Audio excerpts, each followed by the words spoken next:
dentro.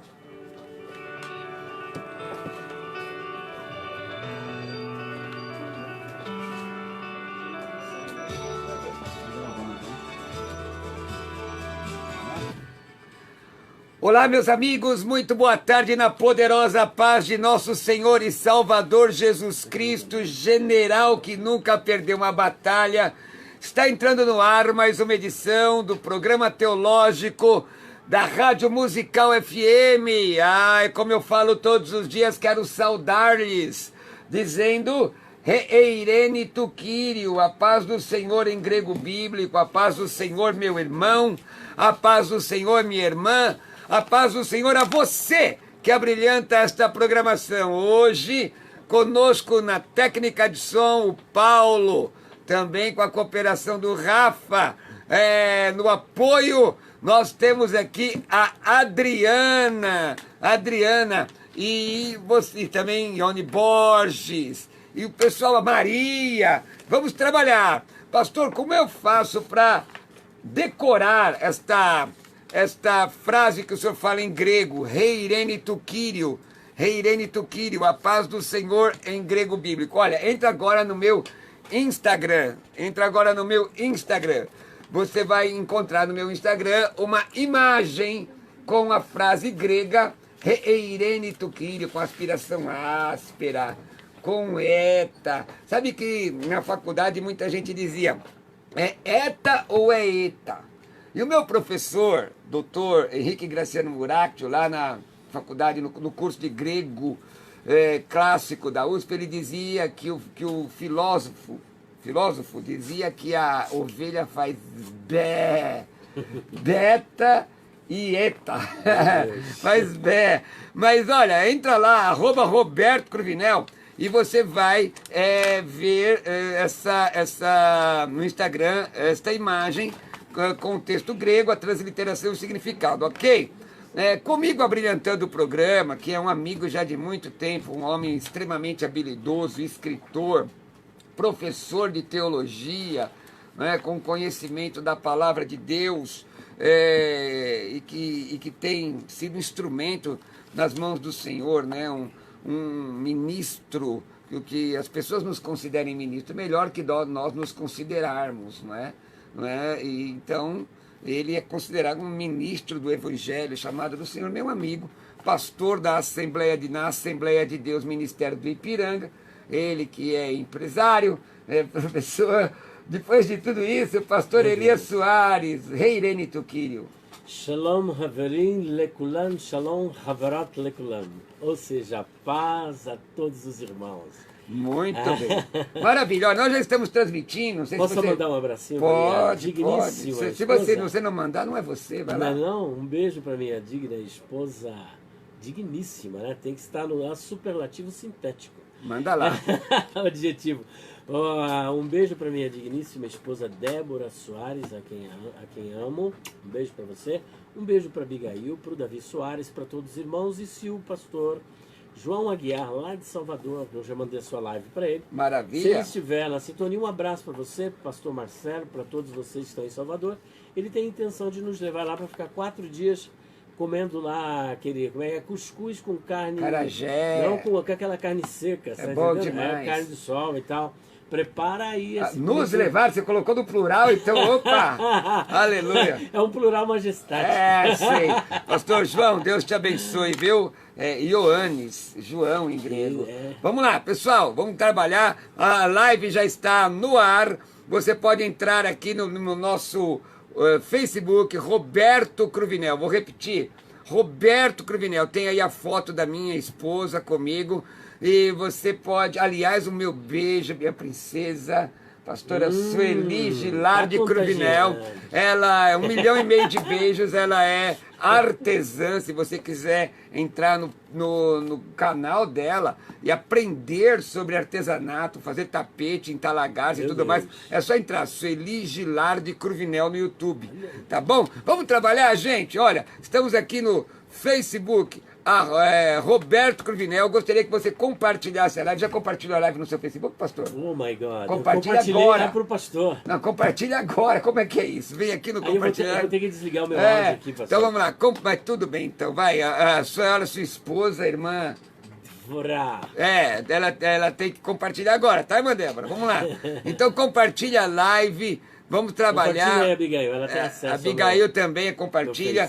Está em Roberto Cruvinel, copia o link e coloca nas suas redes sociais. Então vamos trabalhar. Manda aí uma mensagem do WhatsApp para 11 93339 7799, 11 93339 7799, devagar, 11 93339 7799, para fazer a sua pergunta. Deixa eu dizer que ontem à noite eu estive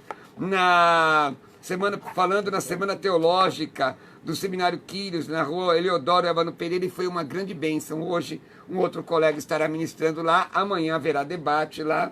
E eu quero dizer que neste sábado, às 19h30, estarei nos pregando no 6º aniversário da Igreja Apostólica Renovação em Cristo, Avenida Josino Vieira de Góes, 915, no Tremembé, Avenida Josino Vieira de Góes, 915, Tremembé. Então, se no sábado, se você estiver na região, na Zona Norte, quero te dar um abraço nessa igreja. Domingo pela manhã, falo para obreiros na nossa igreja, o Brasil para Cristo de Arujá.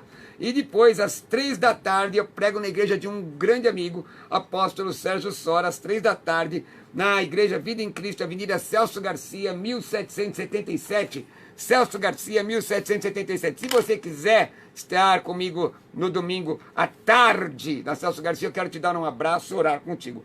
Pastor, pois bem. Joelson pergunta, em Mateus 4, Jesus poderia aceitar a proposta do diabo?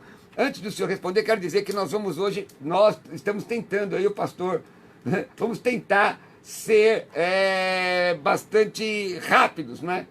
Mateus 4, aquelas proposta do diabo, ele poderia ter aceitado? Bom, em primeiro lugar, nós estamos trabalhando a questão da natureza teantrópica de Cristo. Jesus é Deus-homem. Segundo, Jesus é o último Adão no seu estado de perfeição. Nós chamamos isso de uma visão infralapsariana. Infralapso significa que, ou melhor, é supralapso, né? Jesus, ele é o Jesus antes da queda, Adão antes da queda.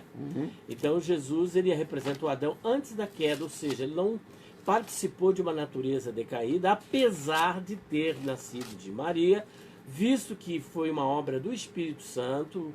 Então ele não tinha uma natureza decaída, então ele não tinha inclinação para o pecado. Agora, Jesus, ele poderia pecar? É meio complicado, né? A eventualidade do verbo, né? Agora, poderia, pastor? Poderia, porque senão não há, como eu vou dizer aqui aos irmãos, não haveria coerência de dizer que ele foi tentado. Ora, se você foi tentado é porque poderia ter pecado. A diferença é que ele não pecou. Ele não pecou, justamente isso. Então ele não pecou. Então ele poderia ter aceitado essa proposta do diabo? Eu creio que não, por conta do verdadeiro histórico, né? Nós temos, por exemplo, Apocalipse capítulo 13, versículo 8. Apocalipse 13, versículo de número 13, 8 e 17, 8. Que o Cordeiro de Deus foi morto desde a fundação do mundo. Então era um projeto eterno de Deus, e não estamos tratando aqui de predestinação, a questão da ou humanidade. Livre-arbítrio, mas se ele caísse, então todo o projeto de Deus cairia por terra. Mas observa que como o ser humano poderia cair? Poderia cair, mas jamais isso iria acontecer. Por que não acontecer? Não poderia acontecer, porque já estava vaticinado isso. Porque essa é a questão. Então não poderia. Os irmãos usam o verbo numa eventualidade. Então, se você analisa na eventualidade, poderia. Essa questão de perguntar em teologia, a eventualidade é muito complicada. Porque poderia, mesmo porque o texto diz assim, que ele foi tentado em tudo. Se foi tentado, é porque existia a possibilidade de pecar. Mas ele não pecou. Então, se já estava, se nada foge do plano de Deus, não é? Se você der a resposta que isso não ia acontecer, não ia mesmo. E não ia mesmo, jamais poderia acontecer. A Sônia pergunta, primeira epístola de Timóteo 5,19, por favor, explique. Eu vou ler aqui na versão atualizada, certo. Tá, pastor? Não aceites denúncia contra presbíteros, senão exclusivamente sob depoimento de 2 ou 3 testemunhas. Perfeito. Isso daí Paulo fala com base na lei, porque Paulo era um grande exegeta, um grande doutor da lei, conhecedor da Torá, excedeu em judaísmo aos da sua nação e, de acordo com a Torá, a lei de Moisés, qualquer acusação contra alguém teria que ser com 2 ou 3 testemunhas. Paulo vem e aplica o mesmo a respeito do presbítero, que ele não pode ser acusado a não ser com 2 ou 3 testemunhas, porque existem, infelizmente, alguns obreiros temerários, inconsequentes, que pela palavra de uma pessoa, às vezes a mulher está com raiva do marido, vai lá e fala um monte, a presidência, os pastores aceitam a acusação sem ouvir a outra parte, e então acaba dando o veredito contra aquele pastor ou contra aquele obreiro. Isso mesmo na jurisprudência, num tribunal, qualquer juiz que ele der um veredito em favor de alguém sem ouvir a outra parte, esse julgamento tem que ser anulado, porque ele tem que ter a oportunidade de ampla defesa. Então, se não tem testemunhas, a acusação vai se fundamentar no quê? Justamente, no versículo 21, que inclusive o pastor diz assim, ó, conjuro-te perante Deus e Cristo Jesus e os anjos eleitos, que guardes esses conselhos sem prevenção, nada fazendo por parcialidade. Justamente. Durante muito tempo, o irmão deve ter muito tempo de fé, né? Cansamos de ver esse tipo de... me chamando de velho? Que é? Mas escuta aqui, irmão. Vamos lá. Muito tempo de fé. Mas muitas vezes nós vimos isso. Muitas vezes a decisão ser tomada unilateralmente e prejudicando as pessoas e a vida das pessoas, né? Então vamos ficar com a Bíblia, irmãos. Né? Vamos ficar com a Bíblia, né? E ainda assim vamos ver a qualidade das testemunhas. Porque contra Jesus se levantaram várias testemunhas. Olha, num tribunal é o seguinte, existem 3 verdades. Existe a verdade, a minha verdade e a sua verdade. E às vezes, em detrimento da sua verdade, eu falo em favor da minha verdade e assassino também a verdade. Agora, como é que o juiz julga? Ele julga com base nos autos do processo. Mas os autos do processo também podem apresentar vícios. E agora, o que fazer? O julgamento ele é técnico. Agora é muito complicado. Então agora perceba que não se trata aqui de pessoas que são oniscientes, porque esse é um atributo incomunicável que ele pertence única e exclusivamente à divindade. E agora, nós temos parâmetros que a própria Bíblia deixa para que possamos efetuar o nosso juízo de valor. E esse juízo de valor é com 2 ou 3 testemunhas e precisam ser testemunhas fiéis. Testemunhas fiéis. O Dayanderson Nascimento pergunta aqui pelo Dayanderson aqui pelo Facebook, está na live. Muito obrigado você que está na live. Compartilha, marque as pessoas. Obrigado a você que está nesse momento compartilhando, nos ajudando nesse trabalho. Ele pergunta, os demônios são anjos caídos? E Jesus falou sobre a origem dos anjos caídos? Pois bem, os demônios são anjos caídos. Na queda que houve através de Satanás, porque nós temos apenas um que origina o mal e origina também a queda, ela não pode ser atribuída a Deus. E os textos que nós temos, por exemplo, para falar dos anjos caídos, nós temos Isaías capítulo 14, versículos 12 a 15. Ainda que há uma linha que faz uma contestação desta passagem, não somente desta, mas também de Ezequiel capítulo 28, mas esta linha que faz essa contestação, dizendo que ali é uma profecia alusiva apenas ao rei de Babilônia e ao rei de Tiro, eles ignoram um fato da hermenêutica ligado à escatologia, que é a profecia de dupla referência. Existem profecias que têm o seu cumprimento para aqueles dias e para um tempo posterior. Por exemplo, se nós tomarmos como base a profecia de Isaías capítulo 7, versículo 14, está ligada ali a Acás, não é isso? Acás, o relógio de Acás e tudo mais, aquela questão. Porém, nós vamos encontrar em Mateus capítulo 1, versículo 23, uma alusão daquela profecia sendo dirigida especificamente ao Senhor Jesus Cristo, que a Virgem conceberá e dará à luz um filho. O que tem que tomar cuidado, nós temos sempre que tomar cuidado, e é bom dizer isso aos nossos ouvintes, que o cumprimento de dupla referência, o parentético, não dá base para alegorizar os textos bíblicos, como Orígenes fez. Quer dizer, de dizer que todo texto tem um significado oculto por trás. Nós temos que tomar cuidado. Existe essa aplicação, se dá em alguns textos, né, pastor? É como na tipologia. Hermenêutica. Hermenêutica, né? Porque, por exemplo, a aplicação tanto da questão da tipológica como profecias de dupla referência, ela tem que encontrar a sua referência lá no Novo Testamento. Chamada de antítipo. Você descobriu hoje por que chama antítipo?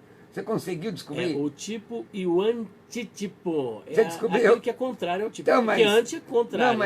Mas aí que tá. O antítipo é o comprimento do tipo. É o comprimento. E então até algo hoje, que é e olha que contrário, faz mais de 30 anos que eu estudo isso. Tipo e antítipo. Você que é especialista em onomatologia, você conseguiu descobrir? Eu penso que o antítipo, porque aí é só, por exemplo, o pastor que é professor de grego, qual é a etimologia da palavra, desse prefixo anti em grego? Não, mas contra, é o Não contrário. somente contra, né? Por exemplo, anticristo pode ser igual a Cristo no lugar de Ah, Cristo. ou tentando substituir. Ou substituto de Cristo, né?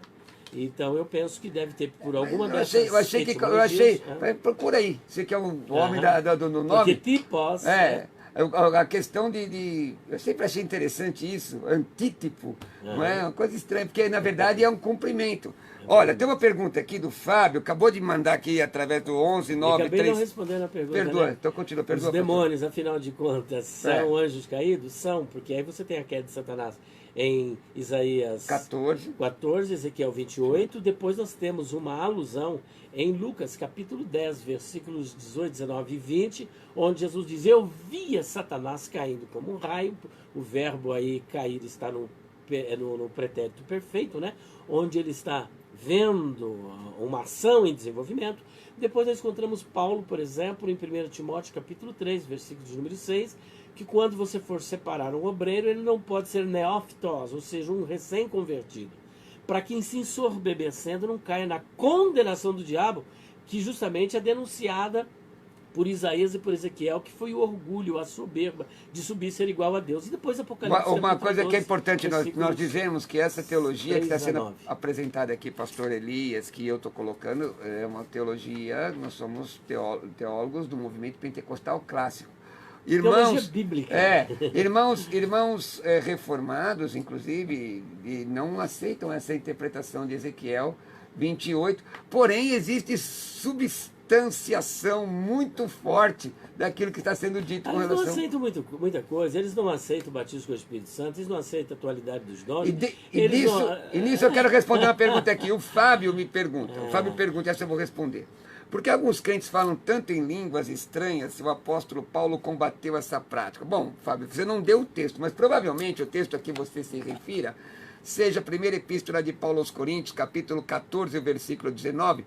Contudo, prefiro falar na igreja 5 palavras no meu entendimento para instruir aos outros a falar 10.000 palavras em outra língua. O versículo 18, e é o contexto imediato, não precisa ir em outro livro não, contexto imediato. Diz, dou graças a Deus porque falo em outras línguas mais do que todos vós. Paulo está dizendo. No capítulo, ainda no mesmo capítulo, no versículo 2, você quer abrir para mim, por favor, o grego, pastor? Qual o texto? Capítulo, está aqui, ó, Novo Testamento. Aliás, esse Novo Testamento grego eu comprei na loja do pastor Elias, viu? Comprei lá, daqui a pouco ele vai dar o endereço da loja. 14:2. E se puder ler, por favor. Pois quem fala em outra língua, estou lendo na versão atualizada, tá? Quem fala em outra língua não fala a homens, senão a Deus, visto que ninguém o entende, em espírito fala mistérios. Conseguiu? Consegui. Então vamos lá, 14:2, vamos lá. 14:2, 14:2. Olha o que o texto grego diz. 14:2. Vamos lá. Vamos lá. Vamos lá. Rogar lalon. Lalon está falando. Glosse, rogar lalon, glosse o que antropois, la lei alla teu. Peraí, até aí. Segura. Segura, vamos por parte. Então está usando aqui a lalon, quer dizer, está falando. Não está falando a homens. Né? O que fala. O que fala em outras línguas, não está falando língua estranha. Na versão corrigida... Rogar la longlose, o que fala línguas. O que antropós, língua dos não homens. Fala homens. Não fala homens. Então, veja bem, aqui não é idioma. Porque idiomas falam a homens. Por que a versão corrigida coloca a palavra estranha? Porque se não fala a homens, é porque é estranho. E o texto continua, no final do texto, pastor, faz a leitura do final do versículo 2. Final do versículo 2. Teudes garacui. Pneumati de la lei misteria. Então, quer dizer, o texto está dizendo que quem fala esse tipo de língua só fala a Deus porque é uma língua misteriosa. Essa é a língua misteriosa, não é idioma, não tem fundamento dizer... Deixa eu só terminar esse raciocínio. Não tem fundamento dizer, irmãos, que Paulo combateu a prática de línguas estranhas. Tanto que ele cita no capítulo 12, não é? Agora, ele faz uma diferenciação da oportunidade de se usar o dom. Pode falar, pastor. Isso a gente chama de Straumen, né? Na língua grega, ou espantalho. Essa é uma famosa dialética erística, porque o que ele está criando é um espantalho, porque Paulo aqui não combate o falar em línguas. O que ele está colocando aqui é ordem no culto. Muito pelo contrário, se nós lermos, por exemplo, o versículo de número 39, ele diz: não proibais falar em línguas. Olha, quem está combatendo falar em línguas está agora dizendo não proibais falar em línguas, porque ele diz que é para não proibir. Se não é proibir, então é para continuar. Ele é continuista e não cessacionista. Então vamos aproveitar, já que estamos falando desse negócio da língua, vamos desmistificar algumas coisas. Atos capítulo 2, é óbvio que as pessoas entendiam o seu idioma. Glossolalia, glossa é língua, laléu é falar, ou lalém, que é o infinitivo no grego. Nós estamos falando de texto grego. Porém, nós vemos Atos capítulo 10, o pastor tem uma explicação muito interessante, porque todos entendiam o idioma, e ali o texto fala que eles se maravilharam. Sim, pode explicar, pastor. Não, continue. Se maravilharam porque falavam em línguas que não poderiam ser entendidas. Então, meus irmãos, não adianta o que o pastor falou, que é um argumento usado inclusive no direito, que é o espantalho, é colocar na boca de alguém o que ele não está dizendo, não é? E geralmente as pessoas fazem essas... Criar um falso argumento, essas manipulações de texto, interpolações de texto. Está errado. Vamos ficar com o que a Bíblia diz. Não interessa se você é arminiano, calvinista, continuista, pentecostal. A Bíblia está dizendo. Foi corretamente interpretada? Topa aceitar? Vamos continuar? Amém, irmão? E vamos lá. Manda sua pergunta para a rádio através do WhatsApp 11 93339 7799, 11 93339 7799. Hoje eu estou aqui com o meu amigo pastor Elias Soares, professor, escritor e empresário na área da literatura. Daqui a pouco ele vai dar um endereço. Sim, se não fosse servo nem aqui estaria. Eu sempre digo que eu só trago gente aqui comprometida, irmão. Comprometida, é verdade. Comprometida, e não só comprometida na questão acadêmica, mas com um compromisso devocional, pastor. De oração, de vida com Deus. Porque tem gente que perde o céu por 45 centímetros, é a distância do cérebro para o coração, né? Não é verdade? Vamos lá, o Enoque pergunta aqui, como entender a salvação no período da grande tribulação, uma vez que o Espírito Santo será retirado da terra? É outra falácia que se ensinou muito no meio pentecostal. Então, essa ideia de retirar o Espírito Santo é como se ele fosse um objeto, como se ele fosse uma coisa. Ele é uma pessoa, mas ele tem um atributo incomunicável que nós não temos, que é a onipresença. Ele é onipresente, então ele não pode ser tirado. Quando se diz assim, por exemplo, 2 Tessalonicenses, capítulo 2, versículos 7 e 8, que a bem da verdade, como diz o pessoal aí mais radical, é faca na caveira para os calvinistas, porque esse texto, longe de estar falando de uma visão pós-tribulacionista, ele tem uma visão ali pré-tribulacionista, que é possível defender em 2 Tessalonicenses, capítulo 2, versículo 7 e versículo de número 8. É importante dizer que não são só os calvinistas que são meso ou pós. Lamentavelmente, muitos dos nossos, influenciados por literaturas calvinistas, acabaram demandando por outro lado, mas né? Se estudar um pouquinho melhor o texto, vai voltar. Verdade. Então, levando em consideração que a grande tribulação, vamos resumir aqui, a grande tribulação é um período probatório e que tem como finalidade precípua atingir os judeus, porque é um cumprimento da 70ª semana de Daniel, conforme está escrito em Daniel capítulo 9, versículos 24 a 27, que é uma interpretação lá no capítulo 10 e explicitamente da profecia de Jeremias no capítulo 25, versículo de número 11, porque é toda a desobediência de Israel em relação ao ano sabático. Como eles desobedeceram por 70 anos, esses 70 anos foi multiplicado por 7, que são 490 anos. 483 se cumpre, culmina na cruz do Calvário. Abre-se um lapso temporal para o tempo dos gentios que nós estamos vivendo e cumprir-se-á no período da grande tribulação, descrita pelo Senhor Jesus, Mateus capítulo 24, versículo 15 até o versículo de número 21. Então é para Israel e aqueles que ainda estiverem na terra. Então, haverá salvação. Haverá salvação em Zacarias capítulo 12, capítulo 13, capítulo 14. E ainda Mateus capítulo 23, versículo 37 até o versículo de número 39, são passagens inequívocas, irrefragáveis, contundentes, insofismáveis, de que haverá então um período probatório, e nesse período probatório Israel será alcançado. Portanto, haverá salvação. Porque, na verdade, nós somos dispensacionalistas, né? Na nossa adolescência, na fé, estudamos muito o livro do Plano Divino através dos séculos, do Lawrence. Muito bom. O primeiro livro que eu estudei na minha vida. Muito bom, né? Muito bom, aliás. Os livros de Orlando Boyer, Teologia Sistemática, eram os livrinhos fininhos, mas nos ajudaram muito na caminhada na fé. É interessante que é uma outra, entendendo, grande tribulação, período da tribulação, porque as pessoas dizem, mas 3 anos e meio é de paz. De paz com os homens, não quer dizer que é paz com Deus. A aplicação da 70ª semana de Daniel, 70ª semana de Daniel, é efetivamente para Israel. Um dos melhores livros, na minha opinião, nessa área de escatologia, é o Manual de Escatologia do Dr. Dwight Pentecoste. Mas falando de escatologia, meus irmãos, eu quero que vocês prestem atenção. Nos próximos dias na Rádio Musical, aqui no nosso programa, nós vamos ter novidades nessa área. Você não vai poder perder, tá ok? Pastor, o Antônio quer saber, gostaria de saber, se a Santa Ceia é uma vez por ano ou todos os meses. É óbvio, por causa de questão denominacional. Bom, veja só, a Ceia do Senhor, mais popularmente muito obrigado, né? A ceia Obrigado por lembrar disso.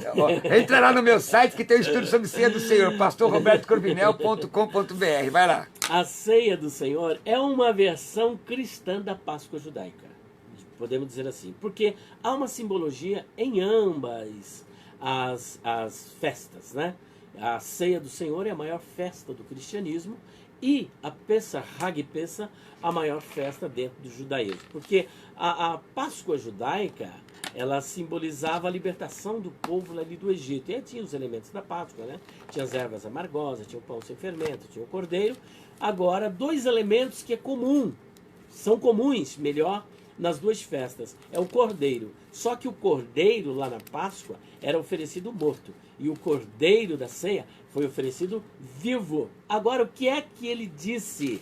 E Paulo é que registra isso em 1 Coríntios, capítulo 11, versículos de número 23 em diante. Fazei isso todas as vezes que comerdes este pão, porque fazendo isso, vocês estarão lembrando da minha morte até que eu venha. Então, a ceia do Senhor, ela é tanto uma lembrança da morte, uma memória da morte de Jesus, como também um anúncio da parousia, da sua vinda. Agora ele disse, quando é que é para se comemorar? É uma vez por ano? É uma vez por mês? É uma vez por semana? É quando a igreja quiser. Wesley... É uma vez por dia, uma vez por semana, uma vez por mês, uma vez por ano. Wesley tomava ceia toda semana. Eu não sei se o irmão já passou por essa experiência. Eu fui missionário, eu cheguei a tomar ceia várias vezes num dia. Porque levava ceia aos irmãos e não era lógico dar ceia a eles e não participar junto com eles. Não está especificado ali quantas vezes. Se é uma vez por mês, uma vez por semana, uma vez por ano, uma vez por dia. Pastor, o Cláudio pergunta, e aliás, antes de fazer a pergunta do Cláudio, eu quero agradecer a você. Gostaria que você pegasse uma caneta, depois dessa resposta que o pastor vai dar, depois dessa resposta, pega uma caneta para anotar o endereço da loja do pastor. Eu vou deixar ele dar o endereço hoje, agora na metade do programa e no final. Na metade e no final, ok? E também pedir aos meus irmãos que, obrigado, temos muita gente compartilhando aqui, entrando e assistindo a live. Gostaria que você, além de deixar seu comentário, que você também agora compartilhasse, copiasse o texto, colocasse nas suas redes sociais, tá ok? Agradecendo a Deus também pelo trabalho da nossa equipe, que, olha, o programa está redondinho, graças a Deus, né? Jesus é bom conosco, tá bom? O Cláudio, pastor, pede para esclarecer o Evangelho de João, aliás, o correto é João, né? São João de origem romana. É o Evangelion Kata Ioannis, né? 9:41. Por que não teria pecado? Eu vou ler na versão atualizada, tá, pastor? A versão atualizada diz: respondeu-lhes Jesus: se fosseis cegos, não teríeis pecado algum. Mas, porque agora dizeis, nós vemos, subsiste o vosso pecado. Vai lá, pastor. Então, o fato de uma pessoa ser cega não significa que não tenha pecado, porque não se pode interpretar um texto longe do contexto. E às vezes existe o contexto mais próximo e o contexto mais amplo. E uma outra orientação hermenêutica é quando você for fazer esse tipo de interpretação, é muito importante você seguir os paralelos, passagens paralelas, paralelos de ensinos e paralelos de ensino geral das Escrituras. O que é que a Bíblia geralmente ensina acerca do homem? Por um homem entrou o pecado no mundo e pelo pecado a morte. Então, por isso, todos pecaram. Então me dá um segundo. Dentro disso que o senhor falou, da questão das referências paralelas. Certo. Você que está vendo a live aqui, está vendo aqui a Bíblia, esses textos embaixo, na live? Esses textos são referências reais e não verbais, que seriam as questões paralelas que têm o mesmo sentido ou se relacionam com o texto. É o paralelo de passagens, paralelos de ensinos e paralelos de ensinos gerais. E o ensino geral das Escrituras. O que é a Escritura de um modo geral? Ela ensina acerca dessa questão da hamartiologia, da doutrina do pecado. Que todos pecaram e destituídos estão da glória de Deus. Se você ler Romanos capítulo 11, versículo 32, a Bíblia é enfática em dizer o seguinte, que Deus encerrou a todos debaixo do pecado para com todos usar de misericórdia. Se você vai para o Salmo 51, Davi ele confessa que ele nasceu em pecado. Então não há um ser humano, com exceção de Jesus, no planeta, que não tenha nascido em pecado. Que não tenha nascido em pecado. Nós não vamos colocar Adão porque Adão não nasceu. Ele foi feito, ele foi criado por Deus. Agora, então ele não veio de um útero. Agora, pastor Elias, eu vou ler aqui. Aproveita, pega a caneta aí que ele vai dar o endereço já já. Agora, eu vou ler aqui o versículo 40 para o meu irmão interpretar, tá bom?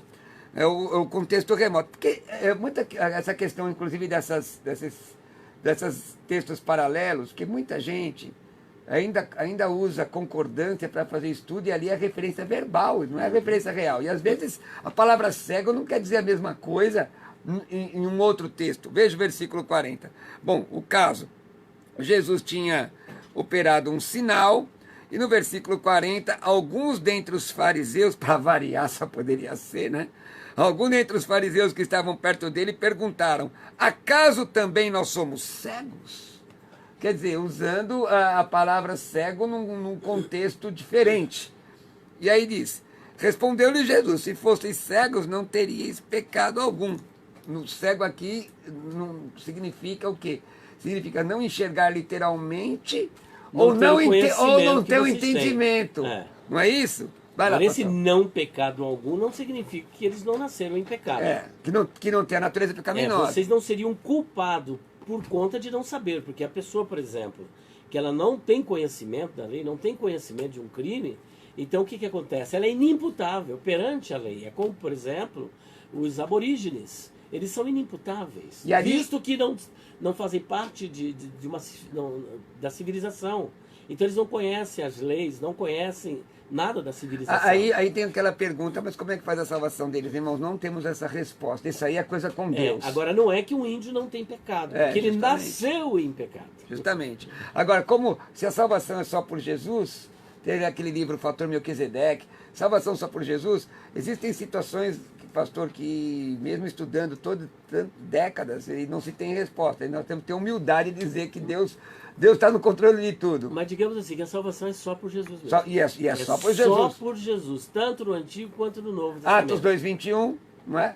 Tanto no Antigo quanto no Novo Testamento é só em Cristo, mesmo quando nunca ouviram falar de Cristo, porque as pessoas que eram salvas pelos méritos do sacrifício de Cristo, pela graça, e sempre também foi pela fé a salvação. Pastor, o pessoal pegou a caneta e um papel, então muitos livros que nós falamos, como o Novo Testamento grego, que eu uso aqui, comprei, aqueles livros do Senhor, que são livros... Perguntas difíceis, exegéticas. Né? Então, depois, no final, o irmão vai falar com mais detalhe. Mas quem quiser ir na sua loja agora, como é que faz? Ou ligar lá? Ligar. Então vamos lá. Rua Conde de Sarzedas, número 160, loja 27, no bairro da Liberdade. Rua Conde de Sarzedas, mais conhecido como a Rua dos Crentes e agora a Rua dos Tribunais. E existem muitos tribunais ali, desembargadores, né? Então, Rua Conde de Sarzedas, 160, loja 27, bairro da Liberdade, São Paulo, capital. Você pode estar ligando agora, 3101-3000. 3101-3000. A minha filha também tem um telefone onde, inclusive, ela atende até mesmo os pedidos de pregações e tudo mais, que é o 0 operadora 11 94901-6633.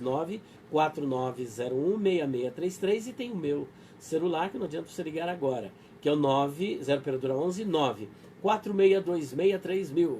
946263000. Maravilha. No final do programa, o pastor vai dar novamente esses dados, né? E vai ser, eu tenho certeza que você vai encontrar uma boa literatura ali. Eu sou o pastor Roberto Cruvinel, esse é o programa Teológico, primeira edição. Programa Teológico, primeira edição. Teologia na Lata? Tem um apelido de Teologia na Lata. Tem um apelido, está chegando aqui. Devia aproveitar, já pôr o nome. Teologia na Lata. Esse é o programa Teológico, primeira edição, mas tudo tem seu tempo. Né? As coisas estão chegando a seu tempo. Sabe que a vida é um tempo que passa com o tempo, você não dá tempo de todo o tempo aproveitar. Né? Vamos lá. Então, eu quero dizer que hoje às 16 horas, hoje às 4 horas da tarde, pastor Jamierson Oliveira virá com a segunda edição do programa.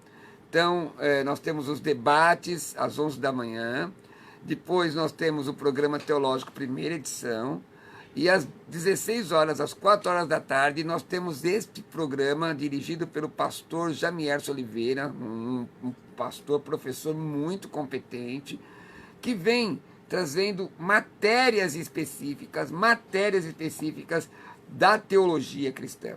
Eles sempre com seus convidados tratam de um assunto específico, então é o momento de pegar caderno, caneta e anotar tudo o que está sendo falado, ok? A live que nós estamos transmitindo fica gravada no meu Facebook, Roberto Cruvinel. Em breve eu vou colocar essas lives no meu canal do YouTube. Se você quiser entrar no meu canal do YouTube, Roberto Cruvinel é no Instagram. Entra no Instagram que tem muita informação lá, @Roberto Cruvinel. Mas no YouTube é Roberto Cruvinel, tá lá Fire Logos, não é? Fire Logos, palavra de fogo, Fire Logos. Então você... É um em inglês ou tem em grego? Justamente. Já que é para ninguém copiar. Exatamente. Então você entra ali no meu canal do YouTube, tá bom? E em breve vou colocar essas lives lá. O pastor, a Raíssa diz, devemos guardar o sábado? Olha, minha querida, se a pessoa quer guardar o sábado, é um particular dela com Deus.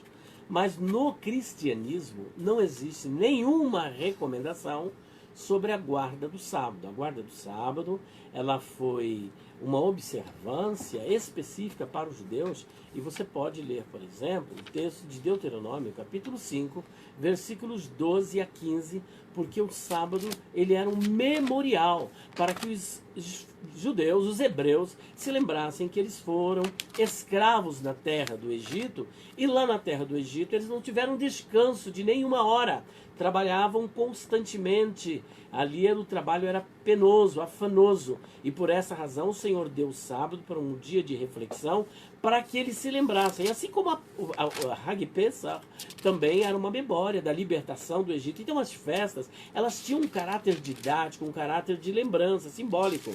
Nós, por exemplo, não fomos escravos na terra do Egito. Você foi? Eu não fui, a igreja também não foi. Certa vez alguém disse assim, não, mas eu já fui escravo do Egito do pecado. Então o seu problema não é descansar num dia, o seu problema é descansar numa pessoa, e essa pessoa é Jesus. Inclusive ele é o Senhor do sábado, e ele disse, vinde a mim todos os cansados e oprimidos, eu vos aliviarei. Maravilha. O pastor Davi faz uma pergunta. Pastor Davi, tenha misericórdia da gente, pastor Davi. Miseriqueima. Pastor Davi, tenha misericórdia. Pastor Davi faz a seguinte pergunta. Pode explicar o Salmo 119 de forma reduzida? São 176 versos. Existem textos ali que falam sobre guardar a palavra, andar na palavra, mas tem muita informação. Pastor, faz o seguinte, escolhe alguns versos para a gente, senão... Eu vou atender o pedido dele. Senão eu não posso?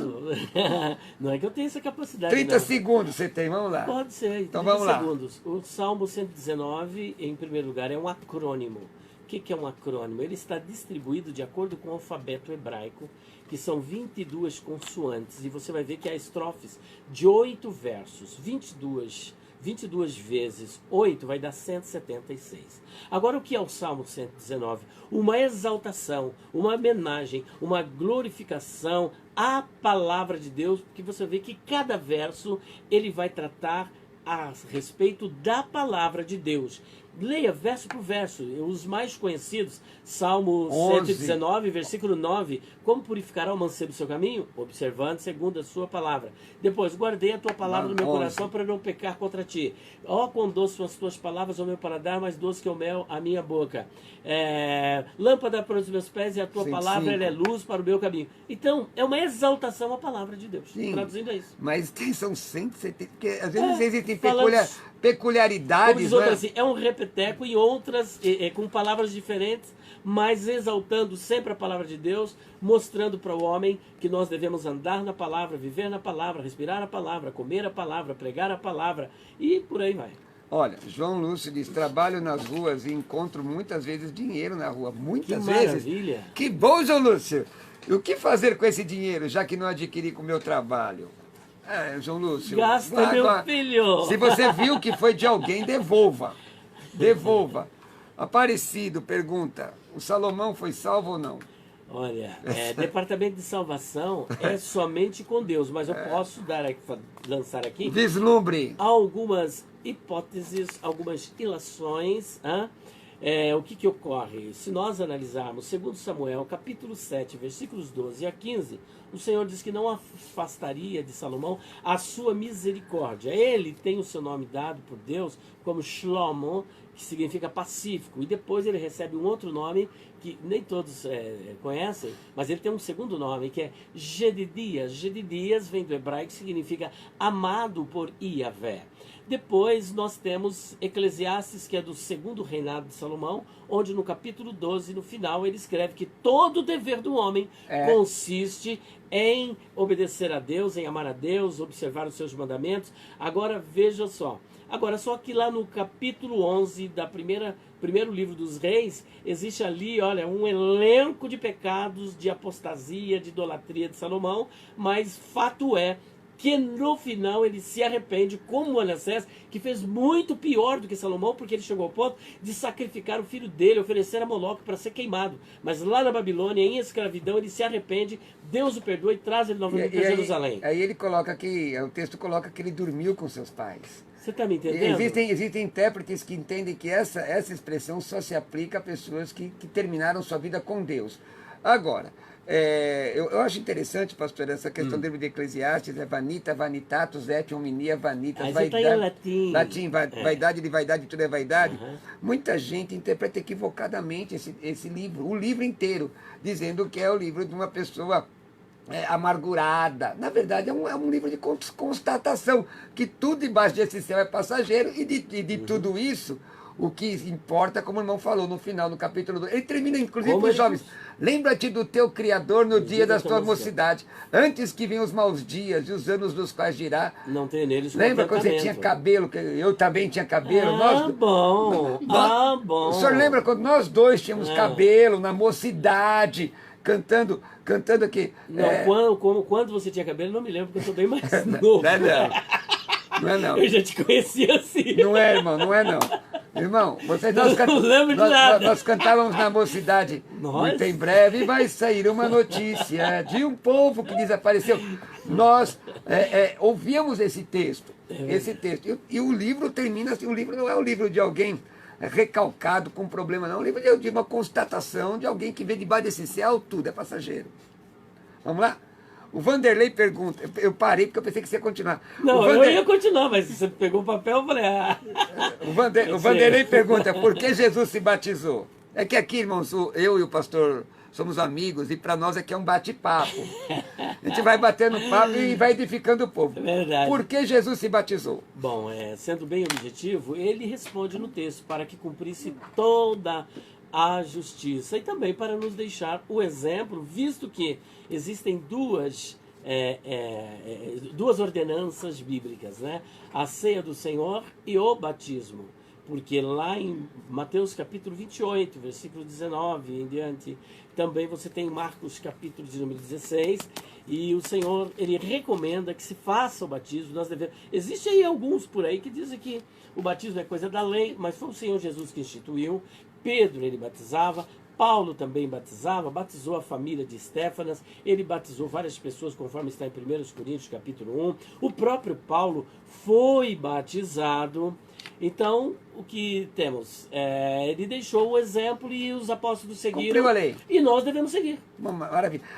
É bom entender que na Bíblia existem vários tipos de batismo. A palavra batismo não significa a mesma coisa. Eu falo de 10 no meu livro. Eu tenho que contar aqui. Nós temos o batismo no corpo, Marcos 16, batismo na cruz de Lucas, batismo pelos mortos que Paulo nega, que não é para ser, batismo na nuvem, batismo no mar, batismo de João, batismo em Moisés, batismo no Espírito Santo, batismo no corpo de Cristo, tudo isso, e tem bastante, viu, irmãos? Então que livro? Batismo de João, oi? Que livro você Perguntas difíceis de responder, volume 2. Vamos lá, o Luciano, irmãos, quer mandar uma mensagem, pergunta? 11 93339 7799. Eu sei que eu não falei muito o telefone hoje, porque nós estamos correndo, né? Correndo não, batendo um papo aqui, o negócio vai longe. Lembrando que hoje às 16 horas tem o programa Teológico, segunda edição, com o pastor Jamierson Oliveira, trazendo, ele junto com seus convidados, trazendo um tema específico. Quer mandar uma pergunta para nós no WhatsApp? 11 93339 7799. O Luciano gostaria de saber, olha essa pergunta, pastor, que interessante. Para você tem 30 segundos, nós conseguimos... O homem dos 30 segundos. Gostaria de saber por que a mulher tem que ser submissa a seu marido. Isso é por causa do pecado de adultério? Luciano pergunta. É importante você saber que ela precisa deve, né, ser submissa, porque Deus mandou. Está escrito? Está escrito. Agora, o que é isso? Segundo, é uma consequência do pecado, porque a Bíblia diz que Adão não foi enganado, mas Eva, caindo em transgressão, pecou, e Adão foi na esteira. Vai falando aí. Então, o que ocorre? Quem pecou ali, em princípio, foi Eva. E aí ela leva Adão ao pecado, certo? E ele conscientemente... Isso. Então, o que a Bíblia diz, apresenta logo? As consequências. O seu desejo será para o seu marido e sobre ti ele dominará. Meu Deus do céu. Então é bíblico, é uma consequência. Mas essa questão da submissão, ela não é alienação, né, pastor? E está equivocado. É uma coisa sadia, não sadia. Pessoa, homem doente. Por exemplo, isso é por causa do pecado de adultério? Não tem nada a ver com o pecado de adultério. O pecado lá no Éden. E aí você vai ver isso, pastor. Lá em 1 Timóteo, capítulo 2, a partir do versículo de número 12, né? Paulo corroborando isso. E Paulo também, em 1 Aliás, Coríntios... vamos parar aí. Porque o texto diz que tem muita gente que interpreta esse texto errado. A mulher tem que ser submissa ao homem. Não é. A mulher tem que ser submissa ao seu marido. Ao seu marido. Não é? Você admite que sua esposa seja submissa a qualquer homem? Não tem como, a não ser que ela esteja numa função em que esse homem exerce autoridade. Sim, mas é de trabalho. Não trabalho. Mas nessa submissão que a Bíblia diz... Não, ela não deve submeter-se a homem algum, a não ser ao seu esposo. Que tem muita gente que tem um texto equívoco. Inclusive, pastor, em organizações eclesiásticas, por exemplo, coloca... a irmã tem um cargo sempre inferior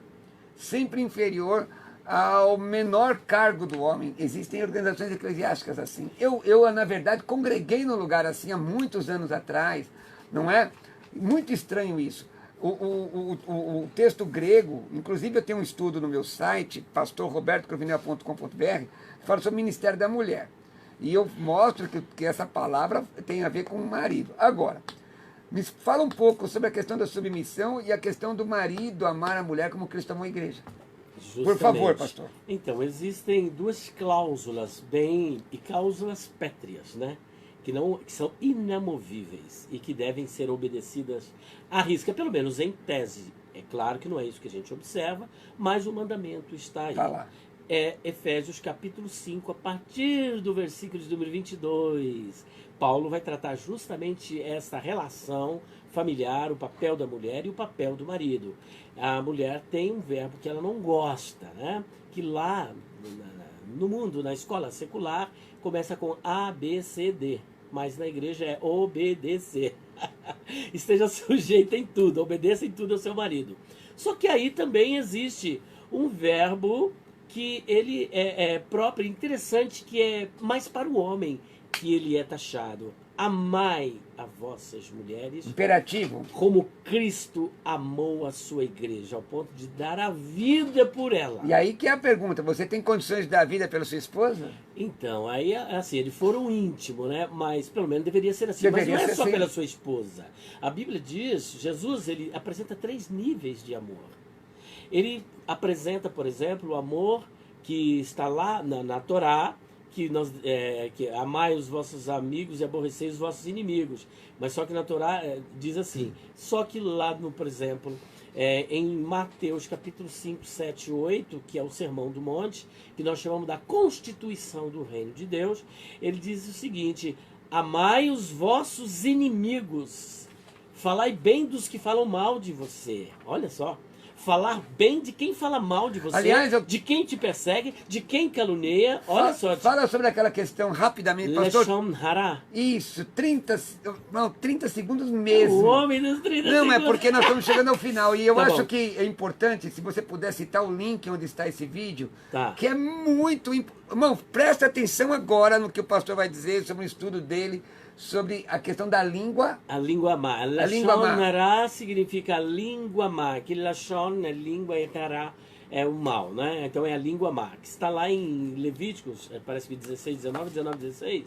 Não andareis entre o teu povo como mexeriqueiro. E não é vendedor de mexerica, não. É fofoqueiro, é o rechlute. Então, entre os judeus, eles cunharam essa expressão, Lashon hara, que é o falar mal. Você não deve falar mal de ninguém, mesmo que seja verdade. Você sabe um fato verdadeiro acerca da pessoa. Mas se você falar mal, você está pecando. É pecado mesmo assim. Não dá pra Onde dizer. que acha? Vai lá no nosso canal, por gentileza. PR Elias Soares Oficial. Sobre o crime do Lashon hara. Como é que escreve? O crime do Lashon hara. Lashon é L-A-S-H-O-N. Lashon. E hara, H-A-I-R-A, hara. Lashon hara. Você vai entrar então no nosso a prática do crime do Lashon hara. Entre lá no nosso canal que você verá. Pastor, tem 1 minuto, muito obrigado. A gente vai batendo papo, o negócio vai. Um assunto vai chamando o outro. É muito gostoso trazê-lo aqui, viu? Muito obrigado. Pastor, para quem quiser realmente te conhecer, pode estar. Você tem 1 minuto. Posso falar do livro? Pode. Então, pode. olha, nós temos um kit de livros que é Perguntas Difíceis de Responder, volume 2, com quase 400 páginas, o volume 3, com 312 páginas, o volume 4, com quase 500 páginas, são quase 500 páginas, são quase 300 questões exegéticas que nós estamos tratando nesse livro. Então não vai dar. Não, é só para você ficar atento a Tá. isso. Vamos lá, me perdi agora aqui. Então é o seguinte, por exemplo, Jefté, sacrificou sua filha? Quem foi Maria Madalena? De onde veio Deus? Quem criou o mal? São essas questões polêmicas exegéticas que estamos tratando. E eu estou apresentando também uma obra do Dr. Luiz Saião, que é a Bíblia em áudio. A Bíblia em áudio é um comentário dele de Gênesis, Apocalipse, livro por livro, capítulo por capítulo, 13 CDs mais o livro. Todas essas obras custariam R$590. Hoje começou a Black Friday. Nesta Black Friday você vai levar todo esse material de 590 por 320 já com frete incluso para todo o Brasil. De 590 por 320 para todo o Brasil. Você vai ligar agora. 0 operadora 11 94901 6633. 0 operadora 11 94901 6633 e depois você pode mandar um zap para mim no 0 operadora 11 946263000 946263000. Endereço da loja? Livraria do Pastor Elias, Rua Conde de Sarzedas, número 160, loja 27, bairro da Liberdade, São Paulo. Maravilha, pastor Elias, que bênção. Deixa eu dizer ao irmão e à irmã que eu estarei, vou repetir aqui mais uma vez, vou estar neste sábado no Tremembé, às 19h30, na Avenida Josino Vieira de Góes, 915, Avenida Josino Vieira de Góes, 915, no 6º aniversário da Igreja Apostólica Renovação em Cristo. Pastor, como é que eu adquiro os seus livros? Lá você pode adquirir, tá bom? No domingo de manhã estarei na Rua Guanabara 155, Jardim Planalto, falando para obreiros, mas é interno dos obreiros da nossa igreja. Mas no domingo, às 15 horas, estarei na Igreja Vida em Cristo. Te espero lá na Rua Celso Garcia, na Avenida Celso Garcia, 1777, no Brás. Tá bom? Com meu amigo apóstolo Sérgio Sora. Quero te dar um abraço lá. Meus irmãos, se você quiser me convidar para pregar, dar palestras na sua igreja, estudos bíblicos, anote meu WhatsApp, mas é para convites. 11 96766 5787. Eu vou repetir. 11 96766 5787. Vou repetir mais uma vez, para convites para pregação e palestras. 11 96766 5787. Eu gostaria que você entrasse no meu site, deixasse lá uma palavra, uma mensagem para mim, ou pode baixar os estudos que estão na área de downloads, pastorrobertocruvinel.com.br. Gostaria que você, e lá tem todos os meus contatos, inclusive Facebook, tudo. Gostaria também que você se inscrevesse no meu canal, Roberto Cruvinel, canal do YouTube, e também que você me seguisse no Instagram. Tenho colocado sempre imagens sobre textos gregos e tudo mais. @Roberto Cruvinel, pelo menos uns 40. @Roberto Cruvinel. Vou repetir o meu WhatsApp para convites. 11 96766 5787. Queremos agradecer, porque hoje às 4 da tarde teremos aqui a segunda edição do programa com o meu irmão, pastor Jamierson Oliveira. Agradecendo a família Apolinária, agradecendo a nossa equipe, agradecendo a Deus acima de tudo. Que o Senhor Jesus abençoe vocês.